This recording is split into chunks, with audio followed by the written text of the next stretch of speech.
As you're aware, the last 2 days, we were anticipating the cyclone to hit the Kenyan coast and the Tanzanian coast, and it did hit the Tanzanian coast, perhaps in a more depressed, thankfully manner, because I saw some people trying to say, oh, we thought it would be worse.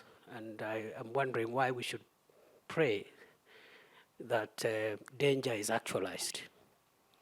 Again, I am very happy as the Interior Minister for seeing the cooperation of our people, especially along the beaches, the fisher folk, the people who engage in swimming, leisure, and also sea transport in the territorial waters of Kenya. And I want to thank the county governments of Lamu, Kilifi, Kwale, Mombasa, because they helped us to sensitize communities, and by and large, our people stayed out during the most critical moment. I think now the issue is technically, according to the experts, not likely to present any further risks. And in fact, Your Excellency, our friends in Tanzania, we have last night rescued 21 of their fisher folk who did not take the warning seriously. I think some fishermen from Pemba, 2 civilian boats were drifted unintentionally by the cyclone from Pemba, and 1 boat ended up in Kipini unintentionally. And the other one was taken to Ngomeni in Kwale unintentionally. Luckily, and because the tide was quite strong, because they didn't take the warning seriously, the cyclone found them doing their fishing. There's a reason why I'm giving this last night incident, Your Excellency, because the people, a total of 23 sailors, were thrown out of the vessels in the process. But our Coast Guard, the Kenya Coast Guard Service and the Kenya Maritime Authority have been able to rescue all of them except 2 who succumbed because they were able to float and look for help. And therefore, I'm very grateful to what the Kenyan agencies are doing for the country and even to support our neighbors. So I'm very grateful. The culture of taking security alerts, weather alerts, public safety alerts seriously is very important. We are just left with just within the estates and the villages where people are still crossing rivers when they should not be doing so. And again, that is sensitization that we continue doing so that we treat this thing much better. Otherwise, we hope that we will not have much loss of life. We hope we will not have much damage to property.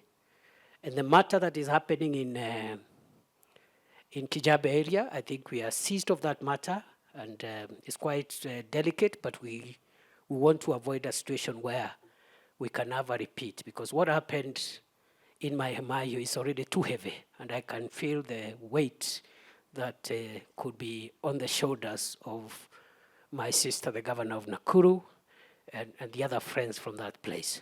Once more, Your Excellency, thank you, private sector, thank you, development partners, thank you, county governments, and thank you, national government agencies. The coordination, the unity of purpose is extremely commendable. And I think that's what should be encouraged. I have not seen agencies competing or trying to take credit unnecessarily. And once more, thank you very much, including the Red Cross and other humanitarian partners. Asanteni sana, we have a toll-free emergency number at the NDOC, which I think should help us, especially the county government, to publicize to as many people as possible. so that we can save situations before they get out of hand. There will be reduced rainfall and not as intense. And that's what we are saying, that rainfall intensities across the country are likely to reduce during the second half of the forecast period. Daytime temperatures, that is what we refer to as maximum temperatures, are likely to be more than 30 degrees in some parts, especially the coast, northeastern and northwestern parts of Kenya. Average nighttime temperature, which we refer to as minimum temperatures, will be low, and that is over some parts of the east of the Rift Valley, including Nairobi.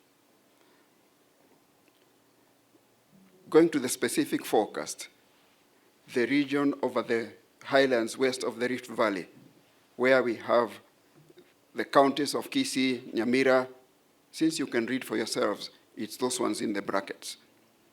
The highlands west of the Rift Valley, the Lake Victoria Basin, and the Rift Valley.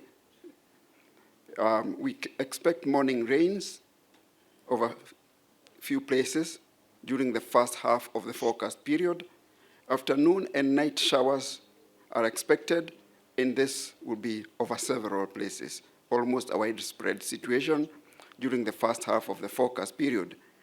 And we expect a reduction in that level of activity thereafter. The northwestern parts of Kenya, where we find Turkana and Samburu counties, we expect that there will be morning rains as well as afternoon and night showers and thunderstorms. This will have a coverage of like a third of the place. That is what we mean by a few places, and that is during the first half of the forecast period. We expect that in the other half, there will be mainly sunny intervals. The highlands east of the Rift Valley, including Nairobi County, where we have Nyandarua, Laikipia, Nyeri, Kirinyaga, all the way as listed. We expect morning rains over a few places during the first half. We expect afternoon and night showers and thunderstorms over several places during the first half, and this will reduce in coverage as we move towards the end of the 7 days. The northeastern parts of Kenya, where we have Marsabit, Mandera, Wajir, Garissa, and Isiolo counties, we expect morning rains, as well as afternoon, night showers, and thunderstorms during the first half of the forecast period. The southeastern lowlands, Machakos, Kitui, Makueni, Kajiado, and Taita Taveta counties, and Taita Taveta is only parts of it. We expect morning rains, as well as afternoon and night showers and thunderstorms over a few places during that first half of that period. Finally, the coast, we have morning and afternoon and night showers over a few places. This will occasionally spread to cover several places, and this is expected to peak as the month progresses. I had intended to end there because it was mainly to discuss the 7 days, but no harm mentioning what we expect for the rest of the month. And that whole zone that we refer to as the Western Lake Victoria Basin and all those counties, we expect rainfall throughout the month, even though there may be breaks. The total amounts of rainfall are likely to be above average for that season, and we expect occasional storms. And when we talk about storms, we are not necessarily talking about thunderstorms. We are talking about rainfall that falls suddenly, and the coverage may be over a small area, but intense enough to cause damage. Northwestern parts, we expect occasional rainfall during the month, and the amounts are likely to be above average. The highlands east, which includes Nairobi, we expect rainfall throughout the month, and the intensity, this is picked from the forecast that we gave last week, and that is where we are referring to the intensity in the first week, which is, as we witnessed, the total amounts are likely to be above average, and we expect occasional storms. Next slide, please, which should be my last. The northeastern region, we are expecting occasional rainfall during the month, and the amounts are likely to be near to above average. Southeastern lowlands, we expect that the amounts will be near to above average and maybe fairly distributed throughout the month. Finally, the coast, the total amounts of rainfall expected in the month are likely to be near to above average. Occasional storms also likely, and it's important to note that May marks the peak of the long rains at the coast, and therefore we expect that the season may extend into the first half of June in that particular region. And we will continue to provide. Now that we are facing extended rainfall across the country with flooding, which is unprecedented in many ways, we are all in agreement that we need to better coordinate, because there's been a lot of engagements, particularly from the development partners, asking on how best they can be able to support in the process. And a number of partners have already done that in many ways, and we do not take it for granted. And by His Excellency, the Deputy President, convening us here, we are looking forward to having a much more better coordination in our response. And also, it presents us with an opportunity to be forward-looking, so that then we are not caught up the way we've been caught up in the most recent past.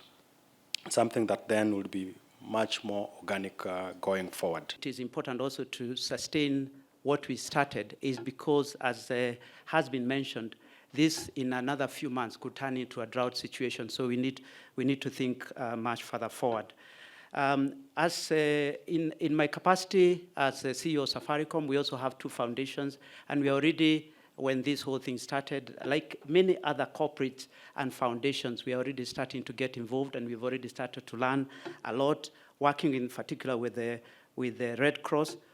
Some of the big learnings, awareness, creating awareness. We are sending text messages, pre-warning, early warning support. We are working with the Communication Authority to ensure that those messages actually they reach the people affected. So media awareness is really, really important.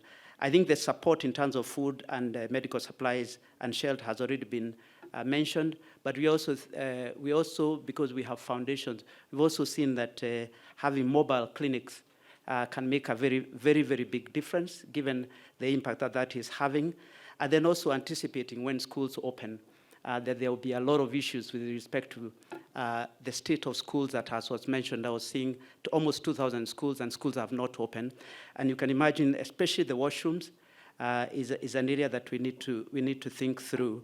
And therefore, my ask, Your Excellency, as was requested, is to coordinate all the elements, because we felt there was a lot of duplication when we started our work, to ensure that it's coherent, is prioritized to the areas that require it most, but also that the resources can be used a lot more, a lot better, because I think the government work can continue, the development partner work can continue, but all the private sector work, the non-governmental work, needs to be coordinated in a much more coherent way. So thank you, Your Excellency. So as a county, we are doing the best we can. We are helping with the medical bills, even in the private hospitals, helping them together with what our Deputy President brought to us in terms of food and all that, helping with that. We have, as a county, we have moved the families that were willing to get into rental houses. We've paid for them for the next 3 months, because we didn't want to just put everybody in the camps to avoid cholera and all that sort of stuff, you know, the outbreaks that also seem to be an upcoming issue soon. We have kids, lots of kids with pneumonia because of the cold weather. So it just goes on and on. And for me, I just wanted to appeal to you from Nakuru County, how urgent, how much we need you, so that as we get out of here, let's also not have too much red tape. Let us be able to step up together, pulling together as we've always done, so that we can especially handle the very quick and urgent needs that we have out there.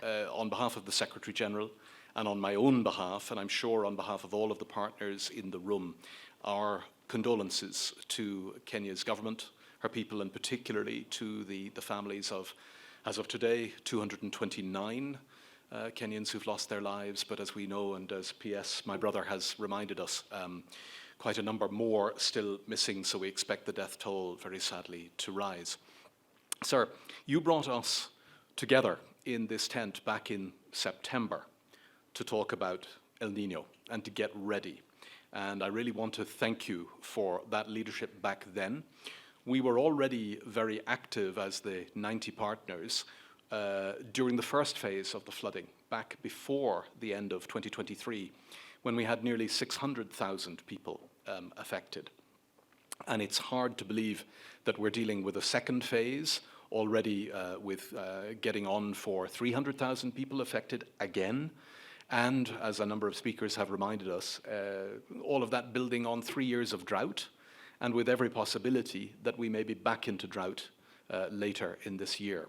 So the climate emergency is exacting a terrible price from Kenya, a country that didn't create the climate emergency.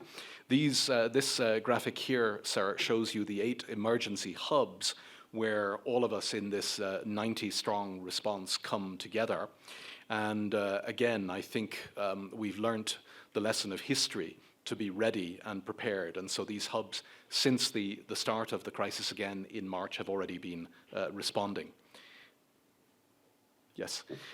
So 2 quick slides. I won't go through in exhaustive detail, but on the response so far. So shelter and non-food, nearly 65,000 people reached already. Hygiene promotion, nearly 15,000 people. Water, sanitation and health, nearly 120,000 people in Garissa, Tana River, Wajir, Mandera, Lamu. And we've pre-positioned stock for another 160,000 people.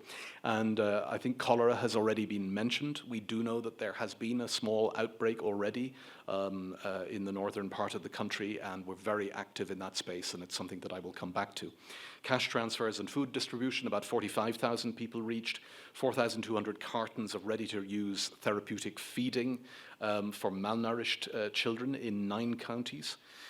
Logistics, and this was mentioned a little bit earlier. I'm delighted that we've been able to requisition the 6x6. These are these heavy-duty trucks that can get through flood waters. So we've been able to requisition those again and to lend mobile storage units from WFP to Kenya Red Cross. The refugee response, 12,000 additional people helped with shelter and non-food items.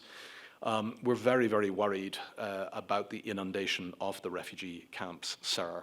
That's coming on top of the fact that the food ration is being cut to just 40% of what is needed already for the refugees in the camps. On education, and that's also a need that's been highlighted, so we've pre-positioned 800 education kits, 18 sets of high-performance tent and flooring materials, so that we can really try to help schools reopen that are going to have trouble doing so because of the floodwaters, or because those schools have been being used to house the displaced.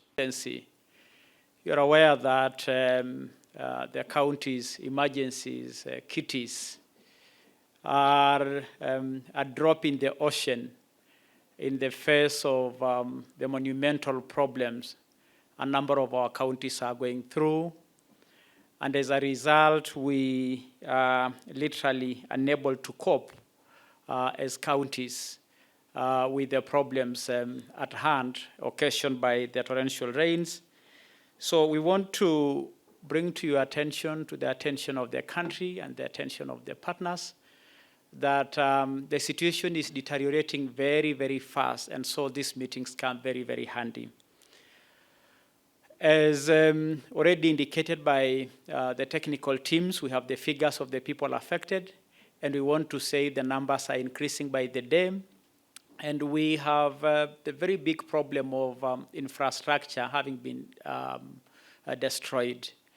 Many communities in the far-flung areas have had their roads washed away, their bridges washed away, and therefore we are getting to a situation where the need for helicopters or plane services will be required, as happened the other day when Red Cross and Kajiado County government had to take drugs and food to the people who are completely cut off in Magadi. And that is just an example of one of the areas where now ordinary relief services can no longer get to the people by road. Your Excellency, it is important for us to refer to what we did during the drought emergency, where we set up county coordinating teams, sub-county coordinating teams, all the way to the location. We want to appeal to you and to the partners that really that will be the infrastructure, that will be the system to use to be able to reach everybody, because as indicated by the PS Agriculture, there may be some people who have been able to raise their voices and are seen and are visible. But there are many other communities that have not been reached. But the county systems, from the county team led by the governor and the county commissioner, to the sub-county, to the locations, to the villages, can literally reach everybody. We want now to call upon you, Your Excellency, that really resources must quickly get to those committees.